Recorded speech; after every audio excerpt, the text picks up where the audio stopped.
Yo, what's up guys? Welcome back to the channel. In today's video, I'm going to show you how to budget business expenses using Lendio.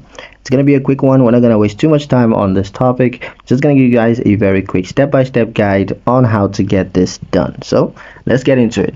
The first step is to access the budgeting tools. First, you got to log into your Lendio dashboard and then navigate to budgeting, spendings, or cash flow management. Next step is to categorize your expenses. You can review past transactions and then create or confirm core expense categories such as rent, utilities, payrolls, marketing, softwares, equipment, as well as miscellaneous. Now assign each transactions to the correct category. Once that's done, the next step is to set monthly budget limits. So for each expense category, you want to set a monthly spending cap. Also base limits on historical averages and not best case scenarios. You also want to prioritize fixed costs first and then variable expenses.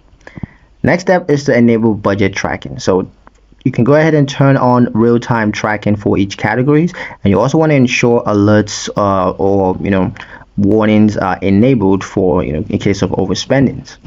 Next step is to review spending patterns. Now you can check your budget dashboard weekly and identify categories that regularly exceed these limits, and just look for unnecessary or duplicated expenses, and you want to correct those.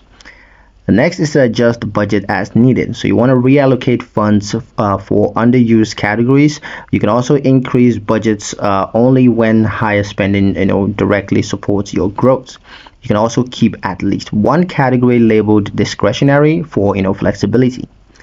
Last step is a monthly budget review. Now at month's end, you want to compare budgeted versus what you've actually spent.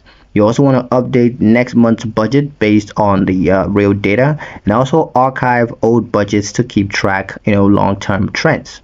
But yeah, that's pretty much it for the video guys. Hope you liked it. Hope you found the information here useful enough.